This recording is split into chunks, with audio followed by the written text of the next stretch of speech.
Welcome back. और अब बात करेंगे पाकिस्तानी आईटी फर्म्स की शानदार कारकर्दगी की। और ये जो मौका था, ये प्लेटफॉर्म है Asia Pacific information and communication technology alliance awards 2023, जो कि मुनक़िद हुए हांगकांग में। और इसमें 16 मेंबर ममालिक हैं, जहां पाकिस्तान की जो आईटी फर्म्स हैं इन्होंने 8 अवार्ड्स जीते हैं। और साथ ही साथ सुपर वुमेन 2023 कैटेगरी में गोल्ड अवार्ड पाकिस्तान ने जीता है।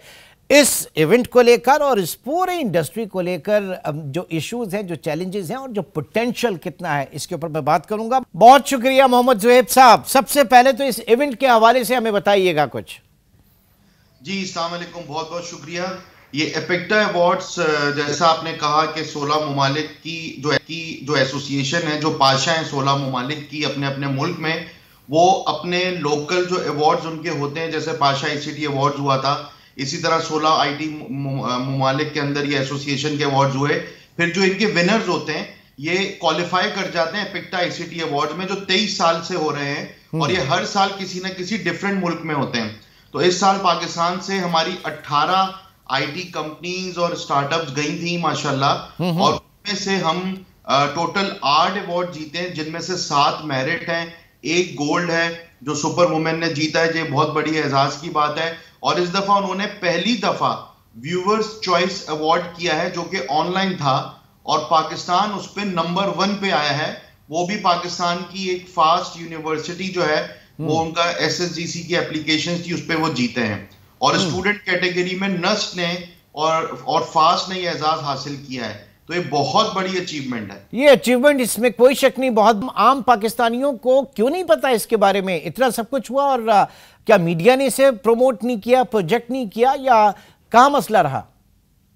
एक तो ये कि हमारे यहाँ चूंकि काफी टाइम से हम जो बात कर रहे हैं पाशा के हुकूमती सतह पे एक इंडस्ट्रियल माइंडसेट था, और हम नॉलेज इकोनॉमी की बात कर रहे हैं। तो नॉलेज इकोनॉमी में ये एक फंडामेंटल चीज है कि जैसे पाशा ICT अवार्ड जो इस साल कराची में हमने किए, इसमें माशाल्लाह पाकिस्तान से different startup, different IT companies ने क्वालिफाई किया। हमारे पास 700 एप्लीकेशंस आई थी, इनमें से उनकी सारी जो हमारे जजिंग होती है, स्क्रूटनी होती है, उनमें से हमारे जो लोग जीतते हैं हर कैटेगरी में, फिर ये क्वालिफाई करके लेके जाते हैं। तो आई बिलीव कि ये इस साल जो है वो इंशाल्लाह आज टीवी ने भी अब जैसे कवर कर रहे हैं, और हमारी कोशिश ये है कि हम मीडिया को जाने से पहले नेक्स्ट ईयर इंशाल्लाह अब ये ब्रुनाई में, तो उनको ऑन बोर्ड रखें, जिसका इंशाल्लाह ताला इसकी जो इम्पैक्ट है वो आए। और सबसे बड़ी कामयाबी ये होती है, मैं आपको बताऊं, कि जो लोग ये अवार्ड जीतते हैं या जो जाते हैं, इनके लिए बहुत आसान हो जाता है इन्वेस्टर को अट्रैक्ट करने का, इन्वेस्टमेंट रेस करने का, कि उनको एक रिकॉग्नाइज मिल जाती है, ग्लोबल रिकॉग्निशन। बिल्कुल, इसमें कोई शक नहीं। अब मैं आ जाता हूं जरा कुछ इस इंडस्ट्री के इश्यूज के हवाले से, उन चीजों पे। अब जाहिर है कि आपकी मौजूदगी हम जरूर फायदा उठाएंगे। तो पाकिस्तान में स्किल टेक टैलेंट के फरोग को क्या क्या मसाइल दरपेश हैं, जो चैलेंजेस दरपेश हैं, और पाशा किस तरीके से उसको कैटर कर रहा है? बहुत शुक्रिया, आपने बहुत अच्छी बात की। जो स्किल पे काम हो रहा है, देखें पाकिस्तान IT सेक्टर जो है, ये वाइड सेक्टर है जो ट्रेड सरप्लस है। यहाँ पे जो रॉ मटेरियल है वो हमारी लोग हैं, हमारे यूथ पॉपुलेशन है, उसको ट्रेन होने की जरूरत है। स्टैट्स के मुताबिक HEC कहता है 70,000 IT ग्रेजुएट्स होते हैं। सर्वे ये कहता है कि 25 से 30,000 IT ग्रेजुएट्स होते हैं। इनकी जो एम्प्लॉयबल हैं, इनकी जो नौकरियां लगती हैं, वो 7 से 10% चली आई हैं। तो अल्लाह का शुक्र, ये जो SIFC बनी है, इसकी सपोर्ट से, और जो हमारे नए फेडरल IT मिनिस्टर जो केयर टेकर हैं डॉक्टर उमर साहब, इस वक्त स्किल पे, कैरिकुलम अपडेट, बूट कैंप्स पे, नेफ्टेक पे इतना तेजी से काम हो रहा है कि इंशाल्लाह अभी आप देखेंगे कि IT मिनिस्टर ने अनाउंस किया है कि एक तो अपस्केलिंग के लिए 17,000 ग्रेजुएट्स, IT ग्रेजुएट्स की ट्रेनिंग होने के लिए जा रही है। इससे अभी 6 महीने पहले बूट कैंप हुआ था, 4,000 लोगों का पाशा और PSEB ने मिलकर कराया। माशाल्लाह 80% लोगों की नौकरियां लग गई। तो इस वक्त हमने टारगेट ये करना चाहिए कि जो दुनिया भर में डिमांड है, हमें वो पढ़ाना चाहिए। हम आउटडेटेड चीजें पढ़ाते हैं, जिसकी वजह से लोगों की नौकरियां नहीं लगती। नहीं, और अगर नौकरियां नहीं मिल रही हैं तो फिर वो ब्रेन ड्रेन भी तो बड़ा ठीक ठाक हो जाता होगा ना इस सेक्टर में। जी देखें, ब्रेन ड्रेन की आप अगर बात कर रहे हैं, तो उसमें तो देखिए, अगर आप सप्लाई और डिमांड का चैलेंज है ना, अगर आप अपनी सप्लाई क्रिएट कर देंगे तो ब्रेन ड्रेन का इशू नहीं होगा। और हम तो ये भी कहते हैं कि हमारे अच्छे लोग जब पाकिस्तान से बाहर जाएंगे, अच्छी पोजीशन पे जाएंगे, तो इंशाल्लाह कुछ सालों के अंदर माइक्रोसॉफ्ट, गूगल, आईबीएम के भी जो हेड्स हैं वो पाकिस्तानी लगेंगे। मकसद हमें फोकस करना चाहिए, टारगेट, ये जो 63% पॉपुलेशन है ये पाकिस्तान की गोल्ड माइन है। अच्छा, पॉपुलेशन। अब ये बताइए ज़ुहैब साहब के जो पाकिस्तानी सॉफ्टवेयर हाउसेस हैं उनको ग्लोबल स्केल के ऊपर किस तरह की कॉम्पिटिटिवनेस का सामना है? देखें, इस वक्त तो चैलेंज ये होता है कि आपको पता है दुनिया भर में टेक्नोलॉजी और इनोवेशन बहुत तेजी से चेंज हो रही है। आर्टिफिशियल इंटेलिजेंस है तो उसकी भी सब कैटेगरी है, साइबर सिक्योरिटी है तो उसकी भी सब कैटेगरी है। तो इस वक्त हम जिन इदारों से बात कर रहे हैं वो ये कर रहे हैं कि जैसे क्या पढ़ाना है, तो अभी पाशा ने पूरा सर्वे किया अपनी मेंबर कंपनीज को, सॉफ्टवेयर हाउसेस को, कि आपको दुनिया भर से डिमांड क्या है जिसके लोग नहीं मिल रहे।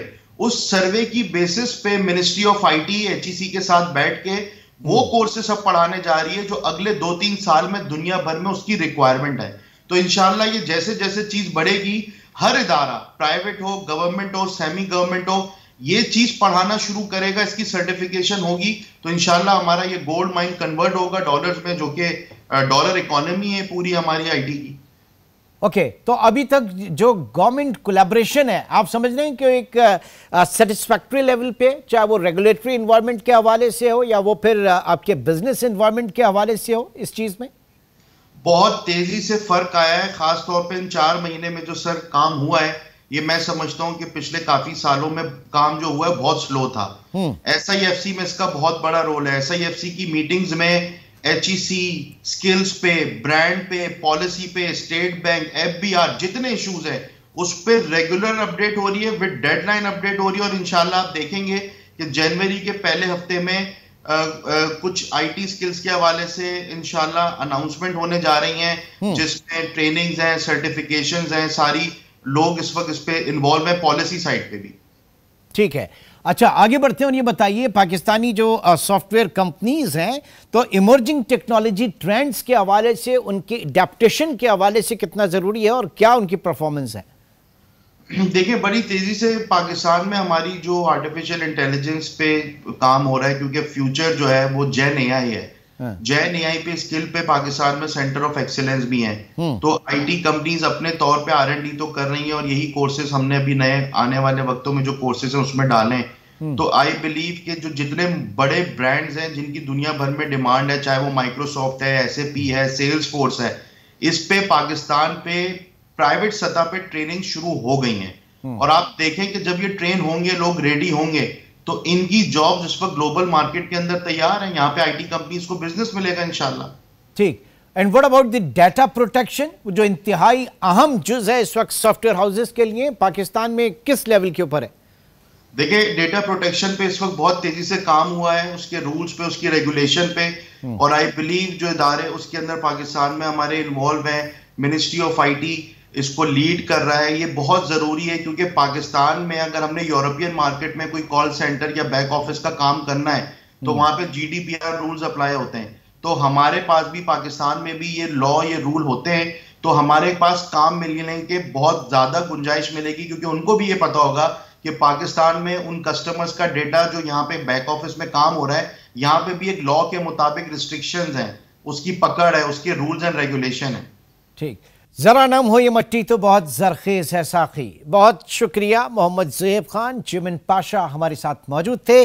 और नाजरीन, जाते जाते जो सबसे बड़ी खबर आज पूरे दिन रही और वो ये कि लाहौर हाई कोर्ट ने आम इंतखाबात एग्जीक्यूटिव से करवाने का इलेक्शन कमीशन का नोटिफिकेशन मुअत्तल कर दिया था, जिसके बाद एक भौचाल आ गया और 8 फरवरी को होने वाले इलेक्शन पर सवाल उठना शुरू हो गए। ऐसे में पाकिस्तान की तमाम बड़ी सियासी जमातों ने बाकायदा फरीक बनकर इलेक्शन ये सुप्रीम कोर्ट के अंदर लाहौर हाई कोर्ट के फैसले को चैलेंज कर दिया और चीफ जस्टिस काजी फाइज ईसा की सरबराही में 3 रुकनी बेंच ने इस केस की समाअत की और आगे की पूरे सूरत हाल जो है वो आपके सामने है। आज के प्रोग्राम से अपना इतना ही, इंशाल्लाह आपसे कल मुलाकात होगी। टिल देन टेक केयर, अल्लाह हाफ़िज़।